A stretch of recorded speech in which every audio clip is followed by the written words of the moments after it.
Bonjour et bienvenue au WebTech SCS du 4 juillet sur les attaques IT, OT et le rôle du Security by Design. Merci de votre participation. On va patienter quelques secondes le temps que tout le monde puisse se connecter.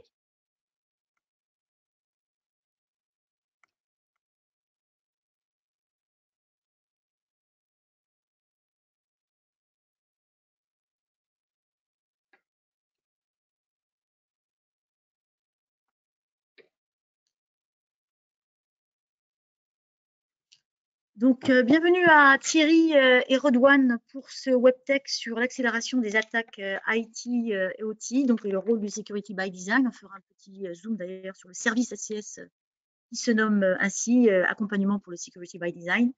Donc, on a voulu traiter ce sujet aujourd'hui sur les enjeux de cybersécurité sur les périmètres IT, donc IT pour technologie de l'information et OT pour les technologies opérationnelles, car ce sont des enjeux complexes et cruciaux pour la sécurité et la continuité des opérations dans diverses industries et notamment automobiles, qu'on verra d'ailleurs avec Renault.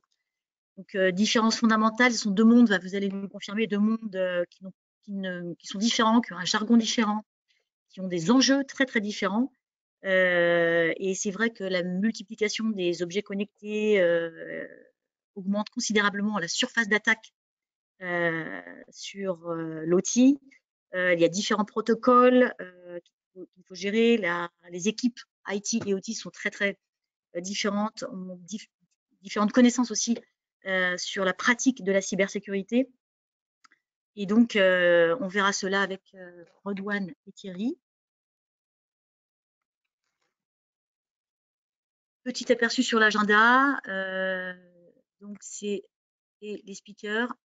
C'est Redouane qui va prendre la parole sur les enjeux cyber pour le véhicule, dans le monde du véhicule, donc de Renault Groupe Ampère. Ensuite, on verra avec Thierry l'accélération des attaques IT et OT et pourquoi c'est important d'intégrer le security dès la conception des produits ou des services. Et je vais peut-être faire un zoom d'abord, contrairement à l'agenda, sur le diagnostic cyber qui est offert à toute PME, membre SCS ou pas.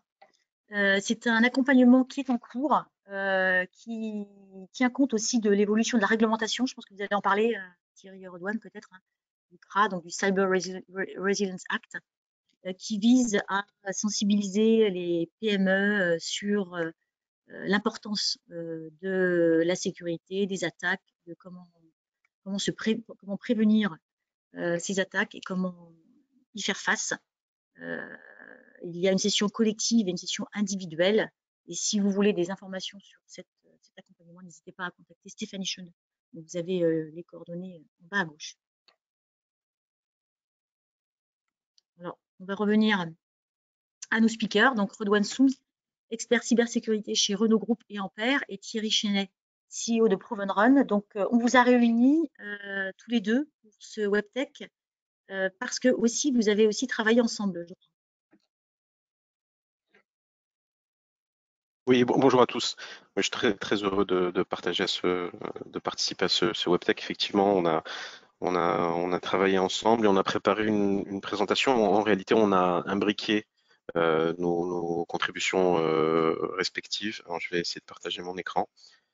Ouais. Hop. Donc, je rappelle qu'il y a à peu près une demi-heure de présentation donc, par Redouane et par Thierry. Et ensuite, une session questions-réponses à laquelle vous pouvez participer, hein, vous, participants, je dirais, sans caméra et sans micro, puisque c'est comme ça que la configuration de l'outil. Et vous pouvez poser vos questions donc, par écrit dans le module questions que vous voyez sur votre menu GoToWebinar. Et nous les poserons et voilà, Redouane et Thierry y répondre juste Ok. après. Donc, je vous disais, on a imbriqué un peu la présentation, ce qu'on va vous présenter aujourd'hui. Une évolution des attaques dans l'écosystème qui va être présentée par Thierry. Et ensuite, je vais présenter comment on applique le Secure by Design chez Renault. Enfin, on a une partie où on va faire un peu de storytelling autour du partenariat entre Renault, Ampère et Proven Run. Et enfin, Thierry va vous faire une présentation autour des produits de Proven Run. Donc, je vais passer la main à Thierry pour la première partie. Bonjour à tous, donc Thierry Chenet, CEO de Proven Run. Donc le titre du webinaire aujourd'hui, c'est l'accélération des attaques dans l'IT et dans l'OT. Et je pense que là, c'est important d'illustrer comment ça se passe et quelle est un petit peu la cartographie du monde de la cybersécurité. Donc, il y a deux dimensions assez différentes selon la nature des objets qu'on protège. Donc, le monde de l'IT est très différent du monde de l'embarqué, du monde de l'IoT et de l'OT. Déjà, c'est un marché qui est 10 fois plus grand en termes du nombre d'objets intelligents connectés. Ce sont des objets qui sont plus complexes car ils sont construits sur mesure. Ils sont en fait partout, ils sont en fait pas supervisés avec forcément des humains à côté qui sont capables d'intervenir comme des administrateurs système. Et c'est un monde qui est beaucoup plus fragmenté, donc beaucoup de protocoles différents. Et c'est surtout le monde de l'IoT par rapport au monde de l'IT, c'est surtout des objets qui font tourner des infrastructures critiques, donc qui ont une prise directe sur le monde physique. Donc c'est le cas notamment des véhicules connectés que Redouane et Renault connaissent très bien. Donc un monde, un univers qui par rapport à l'IT est beaucoup plus grand, donc il y a 10 fois plus d'objets au minimum, et surtout un monde qui est beaucoup plus critique. Donc là, c'est sur la partie quoi protéger. Et du coup, en fait, ça requiert une approche qui est très différente sur comment le protéger. Donc l'approche classique qu'on connaît, c'est une approche de surveillance. En fait, on détecte, on réagit à des attaques. Donc ça, c'est le monde classique des détections d'intrusion, des centres d'opération. Le monde en fait de l'embarqué requiert une sécurité dès la conception. Donc, dès le développement, en fait, être capable de concevoir des systèmes qui minimisent la surface d'attaque, qui minimisent le nombre de bugs et de vulnérabilités qui donnent prise à des attaquants. Donc ça, c'est le rôle de la sécurité par design. Et c'est un rôle en fait qui est indispensable lorsqu'on parle du monde de l'IoT et de l'OT. Lorsqu'on parle du rôle de l'accélération, là, je pense qu'il y a quelque chose qui est intéressant en fait à comprendre, et on peut prendre l'exemple plus spécifique du monde de l'automobile. Donc l'accélération des attaques et des menaces évolue assez rapidement. Donc en 2015, une attaque qui avait été très médiatisée à l'époque, c'était l'attaque qui avait eu lieu sur une Jeep.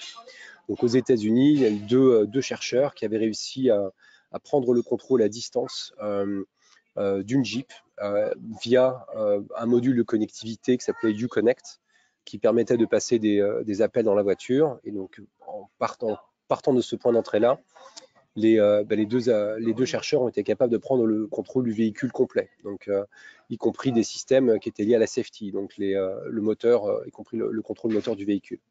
Mais cette attaque leur avait pris 3 ans à monter. Là, l'an dernier, ce qu'on voit, c'est des chercheurs qui sont capables de passer quelques mois à peine et qui sont capables de hacker non pas un seul véhicule, mais un nombre de fabricants différents et donc des plateformes qui couvrent plusieurs millions de véhicules d'un seul coup. Donc c'est là où en fait on voit cette notion d'accélération d'attaque. Donc sur le monde de l'IoT, donc on voit désormais en fait des attaques qui peuvent viser des flottes entières de véhicules, des attaques qui mettent quelques mois à se monter et non pas plusieurs années comme ça pouvait être le cas par le passé. Donc c'est un petit peu le cadre qu'on voit dans le monde de l'IoT en général, le monde de l'automobile en particulier. Et donc du coup, Redouane va pouvoir expliquer un petit peu quel est le profil d'attaque et du coup les réponses qu'on met en place pour ça.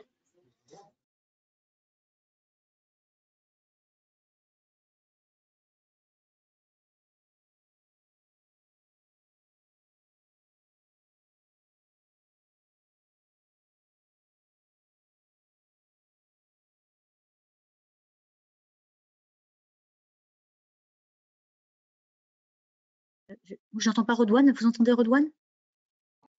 Non, Redouane, on ne t'entend pas. Redouane, on ne t'entend pas. Pardon, c'est sûr que si je démute pas, c'est compliqué. Donc je reprends, vous m'entendez bien là? Oui, c'est parfait. Ok, donc je disais, la gestion de la sécurité chez Renault, elle est basée sur 3 principes. Le premier, c'est le Secure by Design. En tant qu'ingénieur, c'est très important pour nous de mettre la sécurité dans l'ADN de nos produits, et ça veut dire dès la conception, créer une architecture qui suit et implémente les bonnes pratiques de cybersécurité. Le faire dès le début dans l'architecture, c'est le seul moyen pour nous de créer un produit qui est robuste face aux cyberattaques. Le deuxième axe, qui était également cité, c'est le Detect and React, où on a une capacité de monitoring du véhicule. On reporte un certain nombre d'informations pour détecter les attaques, et on a également un moyen de réagir. Par exemple, on peut décider à distance de déconnecter les véhicules du réseau Internet. Donc ça, c'est un deuxième axe de travail. Et enfin, le dernier, qui est aussi extrêmement important, c'est ce qu'on appelle le Preserve and Maintain. On a la capacité de mettre à jour à distance l'ensemble des calculateurs du véhicule. Et ça, c'est important pour deux raisons. La première, bien évidemment, c'est pour patcher les vulnérabilités de sécurité. Et on sait que ça va arriver dans la durée de vie du produit. Mais ce qui est aussi important, c'est d'être capable de venir amener de nouvelles fonctions, parce qu'on sait que c'est un produit qui va vivre longtemps, l'état de l'art va évoluer, et on peut avoir besoin de déployer de nouvelles fonctions de sécurité. Par exemple, vous avez une application pour faire des actions à distance sur votre véhicule, par exemple ouvrir les portes. Peut-être qu'aujourd'hui, on utilise de la cryptographie RSA asymétrique. Peut-être que demain, cette cryptographie elle va être dépassée, et donc on va vouloir mettre à jour ça, et c'est quelque chose qu'on veut pouvoir faire à distance. Donc voilà, ici on a vraiment les trois axes sur lesquels on se base chez Renault pour garantir la sécurité de nos produits. Le premier axe, Secure by Design, il peut paraître un peu abstrait. Donc l'idée ici, c'est de vous expliquer concrètement qu'est-ce que ça veut dire, comment on implémente le Secure by Design dans un véhicule. Ce qui est vraiment fondamental au niveau système, quand on crée l'architecture véhicule, c'est de séparer les fonctions en regardant deux aspects. Le premier, c'est l'exposition des fonctions aux attaques. Est-ce que c'est une fonction qui communique avec l'extérieur et qui donc peut être attaquée? Et de l'autre côté, les fonctions qu'on veut protéger, les fonctions qui vont porter de la safety. Et donc l'idée fondamentale du Secure by Design au niveau système, c'est de faire en sorte de séparer ces deux mondes-là. Et donc chez Renault et Ampère, qu'est-ce qu'on fait? On crée un concept de zone, et on va allouer les fonctions dans ces différentes zones en fonction de leurs caractéristiques. Donc on a une zone 1 qu'on appelle l'attaque surface, dans laquelle on vient mettre l'ensemble des fonctions qui communiquent avec l'extérieur du véhicule, avec ou sans fil. Et dans cette zone-là, on vient interdire toute fonction liée à la safety, liée à la sécurité. Ensuite, on a une deuxième zone qu'on appelle la zone interface, qui est une espèce de gateway qui vient faire l'isolation entre les deux mondes. Et on a deux objectifs de sécurité. Un premier, c'est la réduction des surfaces d'attaque. Ça veut dire on va avoir des communications entre les zones. On veut s'assurer qu'on ne peut pas venir prendre le contrôle de la zone 3 à travers les fonctionnalités qui sont prévues. Et le deuxième objectif, c'est ce qu'on appelle l'access control. On va s'assurer qu'on autorise seulement les communications qui sont prévues dans le véhicule. Et ensuite, on a une zone 3. Cette zone 3, c'est celle qui va hoster toutes les fonctions safety. Et donc voilà, c'est en construisant ces différentes zones, en s'assurant qu'au niveau fonctionnel, on alloue les fonctions correctement, qu'on s'assure du Secure by Design au niveau système. On va prendre un exemple un peu plus concret qui est les architectures dites SDV. Donc il y a beaucoup d'évolutions dans les architectures véhicules. Ce qu'il faut retenir, c'est que historiquement, on avait plein de CU qui étaient connectés sur le même bus, et qu'au fur et à mesure du temps, on a complexifié l'architecture principalement pour être capable d'avoir plus de débit dans le véhicule. Donc il y a eu un certain nombre d'améliorations de l'architecture, et aujourd'hui on est sur une architecture SDV pour Software Defined Vehicle, où on vient réduire le nombre de CU et on vient utiliser Ethernet pour communiquer entre les ECU. Et on va voir ensemble quels sont les risques qui sont induits par cette nouvelle architecture et comment on les adresse. Donc, avant de parler de l'architecture organique, ce qu'il faut comprendre sur les plateformes d'ISDV qu'on voit dans l'automobile, c'est qu'il y a une volonté de faire plus d'updates, donc d'apporter de nouvelles fonctions dans le véhicule, mais aussi de réduire la granularité de la mise à jour. Sur un véhicule que vous avez dans la rue aujourd'hui, si vous faites une mise à jour, vous allez mettre à jour le calculateur au global, alors que sur votre téléphone, vous avez la possibilité de mettre à jour une application. Donc on veut réduire la granularité pour être capable de mettre à jour des composants logiciels qui sont plus petits. Et l'autre objectif de la plateforme SDV, c'est d'être à la fois agile et d'améliorer le time to market. Historiquement, il faut compter 3 à 4 ans pour développer une plateforme véhicule. On veut réduire ce temps de développement et pour ce faire, on va utiliser des HPC, donc des CPU qui sont puissants. On va venir regrouper un certain nombre de fonctions et on va faire de l'abstraction hardware, ce qui va nous permettre à la fois de développer l'applicatif dans des environnements virtualisés et en même temps, en faisant cette abstraction du hardware, ça permet aux constructeurs automobiles de prendre de l'ownership sur les fonctions qui sont intéressantes pour les clients. Et donc tout ça combiné, ça nous permet d'améliorer le time to market. Et enfin, un dernier objectif qui est la data collection. C'est quelque chose de très important, être capable de récupérer de la data dans le véhicule pour améliorer l'expérience utilisateur. Et donc là, on utilise du SOA, Service Oriented Architecture. En gros, on communique sur Ethernet pour être capable de récupérer n'importe quelle information qui est disponible dans le véhicule. Si on regarde maintenant d'un point de vue un peu plus organique, à quoi ça ressemble concrètement, c'est une vue simplifiée, mais si on veut regarder les ECU ou les petits ordinateurs qu'on a dans le véhicule, on a un premier qui s'appelle le cockpit domain controller qui vient regrouper les fonctions d'infodivertissement, donc l'écran, vous avez la navigation, mais qui regroupe aussi la partie qu'on appelle cluster, qui est le tableau de bord. Donc, c'est un ECU qui regroupe ces deux fonctions-là, qui utilise un HPC et qui utilise de la virtualisation pour le faire. Ensuite, on a un autre ECU qu'on appelle chez nous PCU pour Power Computing Unit. Donc, c'est un ECU qui est relativement gros et qui va regrouper pas mal de fonctions automotives. Donc, il y a une partie gateway et il y a tout ce qui va gérer, par exemple, l'aide à la conduite, qui va gérer l'ouverture des portes, des essuie-glaces, etc., etc. Donc, ça, c'est des fonctions qui historiquement étaient séparées. Donc, pareil, on utilise la virtualisation et on communique sur Ethernet. Et enfin, le dernier type de CU qu'on a, c'est ce qu'on appelle aussi des ECU zonaux, qu'on appelle PIU pour Physical Interface Unit. Ce sont des ECU qu'on va venir loger à des endroits spécifiques du véhicule et ils vont être responsables d'interconnecter des sensors et des actuateurs avec le réseau véhicule. Donc on imagine, je ne sais pas moi, un PIU qui est à l'avant du véhicule, tous les sensors qui sont devant, ils vont être connectés au PIU et ils vont être rendus disponibles à l'intérieur du véhicule à travers le réseau Ethernet. Donc voilà pour une vue un peu organique. Si on regarde maintenant des problématiques cyber liées au Secure by Design, on a deux inducteurs qui sont vraiment spécifiques à la plateforme SDV. Le premier, c'est qu'on va regrouper des fonctions qui étaient séparées dans le passé, on va les mettre sur le même calculateur, sur le même CPU, ça va amener du risque. Et le deuxième aspect, c'est qu'on va utiliser de l'Ethernet partout dans le véhicule, ce qu'on ne faisait pas avant. Donc on va voir ces deux aspects-là, pourquoi ça induit du risque et comment on a fait pour réduire ces risques-là. Donc, si je reprends mon diagramme de tout à l'heure, avec les trois zones, ce qu'on a dit, c'est que la zone 1, c'est la zone qui va être exposée aux attaques. Donc, l'attaquant, quand il va vouloir compromettre le véhicule, il va passer par cette zone 1. Si on prend une architecture classique, le seul moyen pour aller compromettre les ECU safety, c'est d'utiliser les communications réseau. Ces communications réseau, elles sont liées aux fonctions qu'on donne aux clients. C'est une surface d'attaque qu'on sait lister, on connaît nos échanges dans le véhicule, on sait à quoi ils servent, donc c'est une surface d'attaque qu'on peut évaluer. Et l'attaquant, son seul moyen d'aller compromettre la safety, du coup, ça va être d'utiliser ces communications réseau et il va avoir besoin d'un certain nombre d'étapes pour aller compromettre la safety et c'est ça qui va nous amener à un certain niveau de sécurité.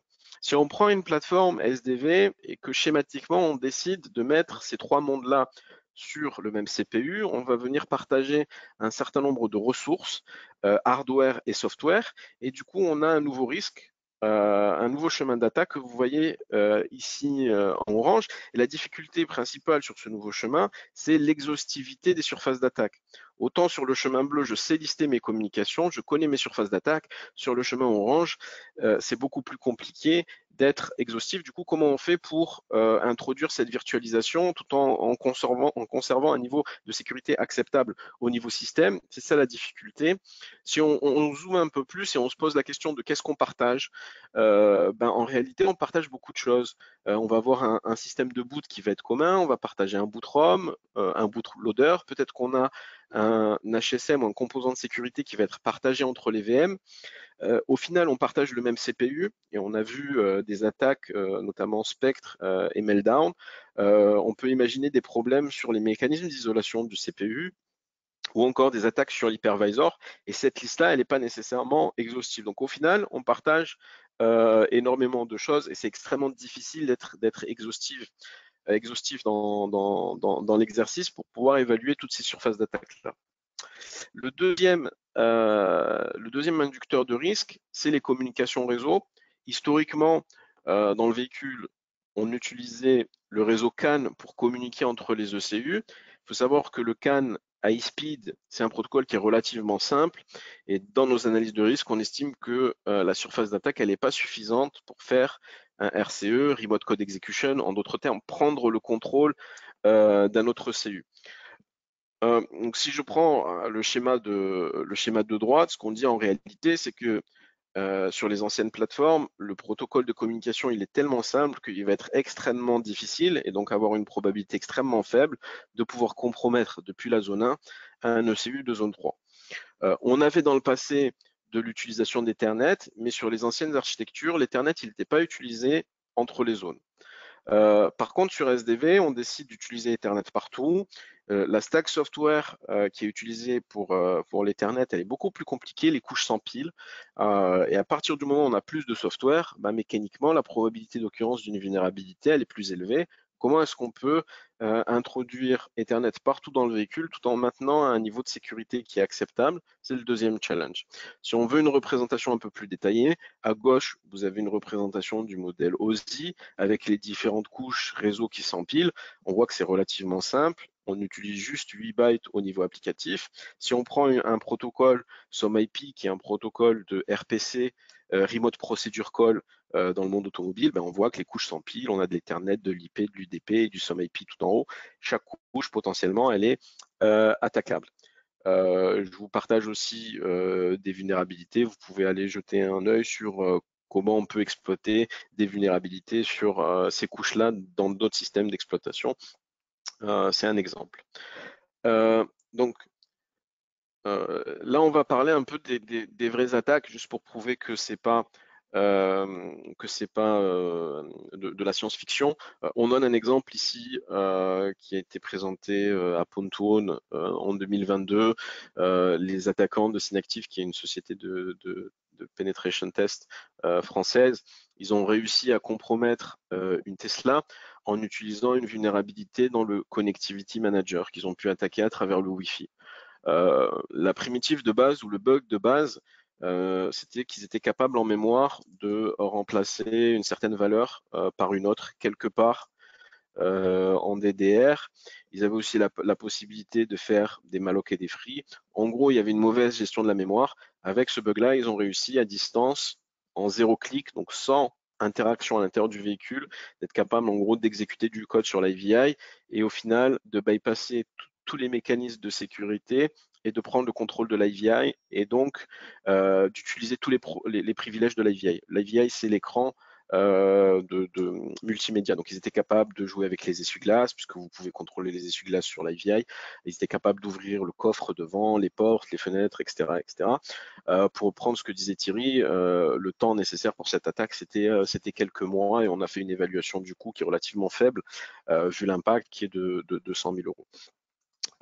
Si on regarde maintenant d'autres attaques qui sont plus sur les ressources partagées, donc là j'en cite une qui s'appelle Zenbleed, c'est une vulnérabilité sur le CPU AMD, où en gros si on a des process ou des VM qui s'exécutent, on peut arriver dans un cas où à travers un bug, on va venir partager des registres du CPU et du coup si on partage un registre, à terme ça peut potentiellement être utilisé pour venir prendre le contrôle d'une autre VM ou de notre process si on ne fait pas de la virtualisation. Donc voilà des exemples. Et l'idée, c'est de prendre un exemple concret qui est un ECU, et c'est des solutions qu'on trouve sur le marché qui va venir regrouper à la fois la partie infodivertissement, donc l'écran multimédia qu'on appelle IVI, il va venir regrouper aussi la partie ADAS, aide à la conduite. Donc, il y a des fournisseurs de rang 2 qui proposent ça sur le marché, ils proposent de le mettre sur le même ECU. Donc, si on fait ça, la partie perception, on a une fonction réglementaire dans les véhicules qui s'appelle AEB. C'est un freinage d'urgence. Si jamais il y a un piéton qui est devant vous, c'est une fonction réglementaire. La partie perception, c'est elle qui va en gros fournir des objets et dire s'il y a un passager devant le véhicule ou une voiture en utilisant les différents capteurs, par exemple la caméra. Donc, en gros, cette partie perception-là, c'est elle qui va donner les informations au véhicule qui permettent de déclencher le freinage d'urgence. Donc, si jamais on imagine un système qui ressemble à ça, on dit j'ai une première étape telle que celle qui a été faite à Pontoon sur la Tesla, et on dit j'ai une deuxième vulnérabilité, par exemple, sur le SOC ou sur l'hypervisor ou sur n'importe quelle ressource qui est partagée, et bien en 2 étapes, potentiellement, l'attaquant il peut venir prendre la partie perception et déclencher un freinage d'urgence qui comporte de la safety. Donc là, on comprend bien comment le choix au niveau système et quelque part un manquement au niveau du Secure by Design, il peut avoir un impact dramatique sur le produit final. Donc du coup, on a présenté un peu ces 2 problématiques-là.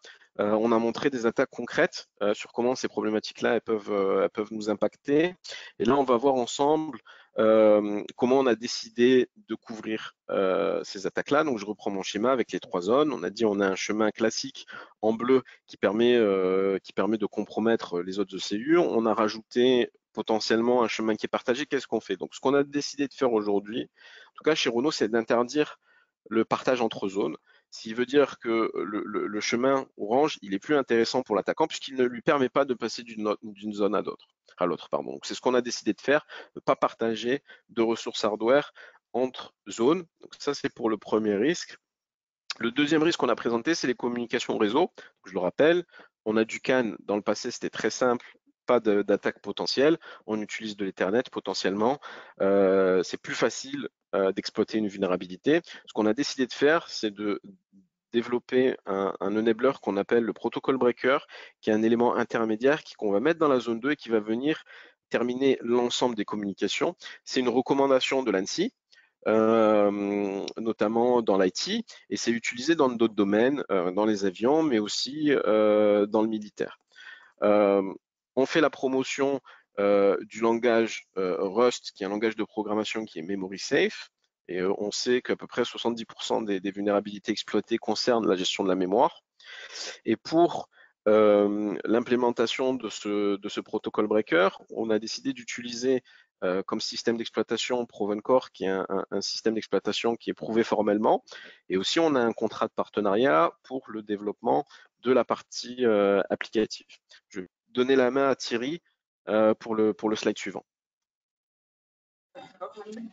Merci Redouane. Alors, lorsqu'on parle en fait des proxys que Redouane a présentés qui permettent de faire l'isolation entre la partie exposée, la zone qui est exposée du véhicule et la zone safety, il y a un rôle particulier qui est joué par Proven Core. Donc, les proxys eux-mêmes sont codés en Rust, mais les proxys utilisent Proven Core. Donc, il y a trois avantages particuliers liés au fait de faire tourner ces proxys sur Proven Core comme OS prouvé formellement. Le premier, c'est que la preuve formelle garantit également l'isolation. Donc c'est elle qui permet de garantir que la partie exposée et la zone safety, donc de sûreté du protocole, sont réellement bien exposées. Donc ça fait une garantie forte autour de ça. La deuxième chose, c'est l'assurance de disponibilité. Donc comme Proven Core est un système qui est un OS qui est sécurisé, autonome, il n'est pas dépendant d'un système riche comme un Android ou un Linux qui lui peut parfois être en crash ou en panique. Donc la disponibilité, elle est toujours assurée. Et le troisième élément en fait, de Proven Core qui est intéressant, c'est la partie performance. Donc comme Proven Core peut tourner sur un cœur qui est dédié, donc ça permet en fait une performance qui est supérieure, donc une latence moindre, plus de débit, ce qui est important pour les applications qui peuvent tourner aujourd'hui, mais également dans le futur. Donc on voit en fait pas mal d'applications qui sont des applications multimédia. Donc là, on n'en a pas parlé, mais un exemple d'application, ça peut être des applications liées à la conduite. Donc par exemple, certains écrans, comme par exemple un écran de recul lorsqu'on fait une marche arrière, ou certains rétroviseurs où il y a des flux vidéo. Mais ça peut également être utile pour sécuriser des flux multimédia qui pourraient arriver vers la voiture aussi. Donc il y a des besoins de performance qui sont assez importants. Ouais, donc ça, c'était la contribution, l'explication de pourquoi, de comment est-ce que Provencore peut aider à sécuriser et à fond de la sécurité, la disponibilité, mais également la performance des robust proxy. Redouane, je pense que tu voulais également continuer sur un point technique, peut-être parler de la partie partenariat aussi. J'ai encore un slide. Du coup, si on fait un petit step back et on met bout à bout tout ce qu'on s'est dit aujourd'hui par rapport au Secure by Design au niveau système, on a décidé de pas partager de ressources entre zones. On a décidé de mettre le protocole breaker dans la zone 2. Et si on repart de la zone 1 qui est celle qui va être compromis en premier, ce qu'on garantit à travers le Secure by Design au niveau système, c'est un certain nombre d'étapes unitaires nécessaires et indispensables pour aller compromettre la zone 3. Autrement dit, il est impossible de compromettre à distance la zone 3 sans faire un minimum 3 attaques au sein du véhicule. Et c'est en rendant l'attaque difficile qu'on réduit le ROI de l'attaquant et qu'on rend quelque part l'attaque moins intéressante. Donc voilà pour l'aspect Secure by Design. Je vais vous parler de la partie partnership. Ce qu'on voulait partager un peu et qui peut être intéressant, c'est comment on a fait pour créer ce partnership entre Renault Ampère et Provenrun. Donc on a commencé dans les années 2017 à travailler ensemble où on avait principalement de l'assistance technique. C'était le début de la relation commerciale et ça a permis de commencer à construire du trust entre les deux sociétés. Ensuite, on a travaillé ensemble sur des projets de recherche, de R&D, on a fait des proof of concept, des activités de prototyping. Et à ce moment-là, on a commencé aussi une activité de développement IP en commun autour des proxys. Et ensuite, le troisième axe, c'est la sélection de l'OS et l'intégration de ce qu'on a développé en commun au sein de notre plateforme SDV. Ce que je peux partager, peut-être pour ceux que ça intéresse, sur les difficultés pour construire des partenariats dans ce domaine-là, c'est qu'il faut voir que les cycles de développement dans l'automobile, ils sont relativement longs. Donc en général, on parle de 4 ans. Parfois, on peut descendre à 2 ans. Mais en gros, ce que ça veut dire, si vous voulez intercepter une plateforme véhicule pour venir proposer une solution technique, il faut être capable d'intercepter les fenêtres de RFQ quand on fait les appels d'offres. Et c'est des fenêtres qui sont relativement petites et qui ne vont pas arriver tous les ans. Donc ça apporte une difficulté. Mais ce qu'on voulait partager ici, c'est un peu voilà, le storytelling sur comment on est parvenu à faire ce partenariat et comment on passe d'une assistance technique à un déploiement dans le véhicule. Peut-être, Thierry, tu veux ajouter quelque chose? Oui, je pense qu'un autre élément qui est important, c'est qu'il y a une différence de taille d'organisation. Donc un groupe comme Renault, et c'est évidemment un très grand groupe. Et il y a également un changement qui est arrivé au fil du temps avec la création de la filiale Ampère qui est liée à toute la partie SDV. Mais Renault a beau être un très grand groupe, il y a encore même un petit nombre d'interlocuteurs qui sont vraiment les experts de sécurité. Donc la relation capable d'identifier au sein d'un grand groupe qui sont les quelques experts capables de porter la relation, de construire la relation, c'est très important. Et donc oui, ça prend du temps et ça nécessite également d'identifier les bonnes personnes dans ces groupes-là. Donc voilà, je pense que Redouane a été le champion de ce partenariat et quelques autres, mais ça tient en fait à un petit nombre de personnes avec qui on a pu construire ça ensemble.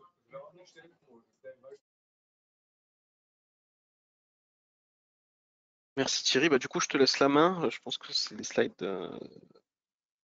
d'après. Je passe celui-là du coup. Ça, on l'avait déjà vu, donc on peut le passer. Bon, peut-être rapidement, peut-être on peut juste montrer les produits, si tu veux. Donc il y a la page suivante. Okay. Rapidement, en fait, je pense que évidemment tout le monde connaît Renault. Proven Run, on est une startup spécialisée en cybersécurité dès la conception, au niveau de sécurité très élevé. Donc on est 70 personnes, principalement des ingénieurs, répartis entre Paris et Sophia Antipolis.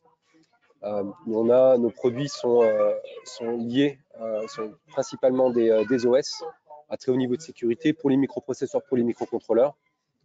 Et on conçoit également une instance, donc en fait un boîtier qui est un boîtier de sécurité qui est la Proven Box, qui vient utiliser nos OS et qui est quelque chose qui est beaucoup plus plug and play. Donc il ne nécessite pas d'intégration comme c'est le cas pour les autres logiciels listés précédemment. Je pense qu'on aura peut-être d'autres occasions d'y revenir et de le présenter durant un autre webinaire pour voir quelles sont les implications et ce que ça peut amener en termes de niveau de sécurité.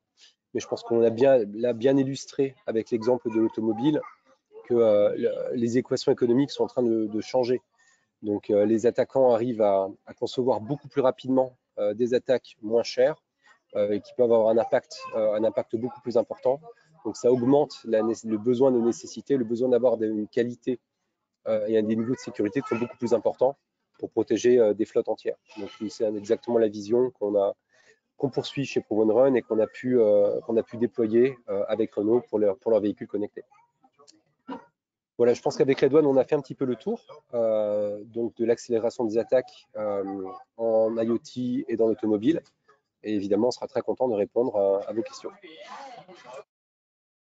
Merci Thierry, merci Redouane. Donc j'invite les participants à poser des questions sur votre intervention. Il n'y a pas de questions pour le moment.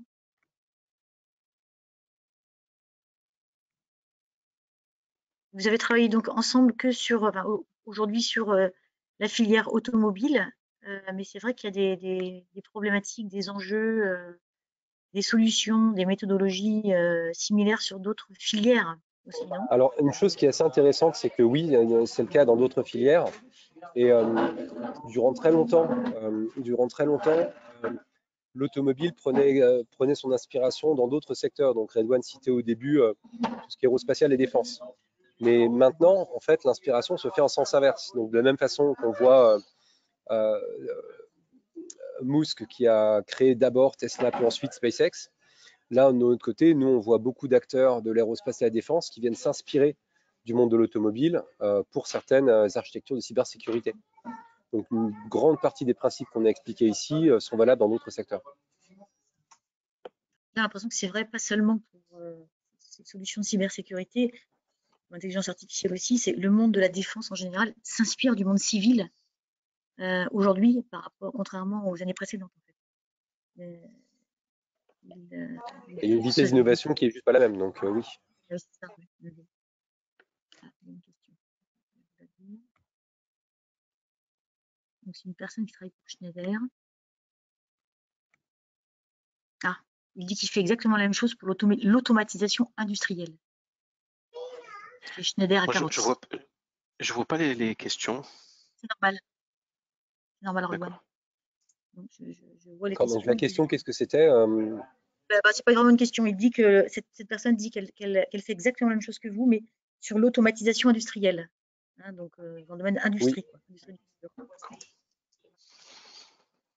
oui, c'est les mêmes choses, parce que dans l'automation industrielle, il y a beaucoup d'infrastructures critiques également dans l'industriel. Et les mêmes principes qu'on expliqué avec Redouane s'appliquent également. Donc, cette personne dit qu'elle utilise Ethernet depuis 20 ans et va vers des OS Linux temps réel.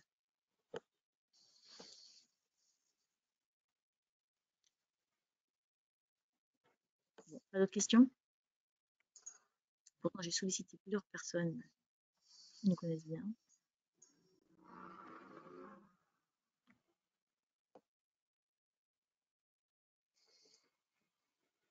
Bon, s'il n'y a pas d'autres questions, on va clore le webinaire ici. Je rappelle qu'il sera en replay. Je vais peut-être vous projeter les prochains événements en reprenant la main. Très bien.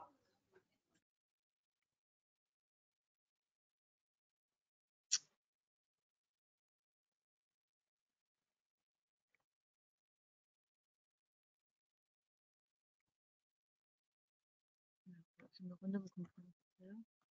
Voilà. Je sais pas si vous voyez mon écran.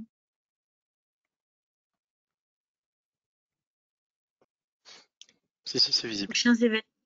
Voilà, il y a une autre question, je vais vous la poser, mais juste une petite parenthèse sur les prochains événements. Je vais mettre en diaporama. Donc, c'est le 9 juillet, normalement, oui, c'est ça, en présentiel à Gardanne, à l'école des villes de Gardanne.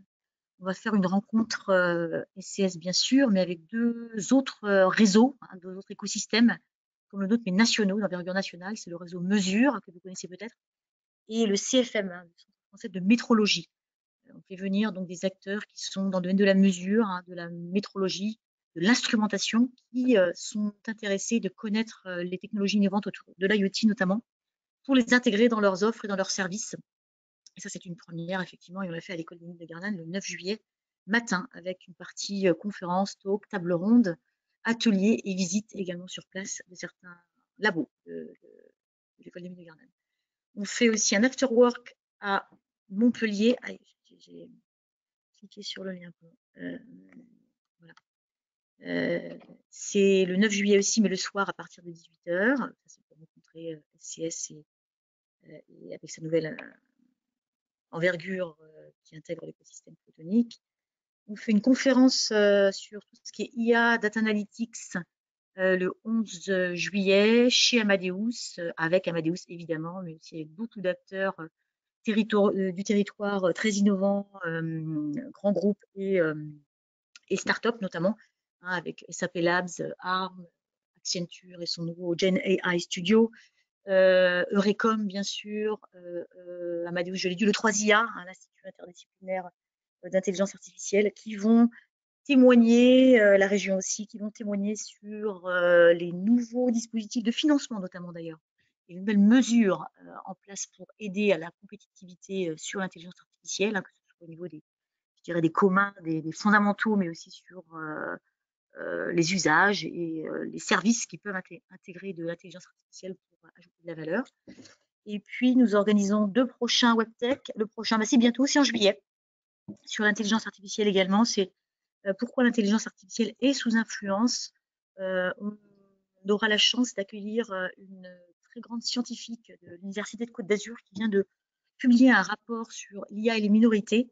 On croisera cela avec un autre speaker, Startup Skillit, chez nous, qui travaille sur l'intelligence artificielle dans les processus de recrutement et pourquoi c'est important d'analyser les biais dans ce domaine-là.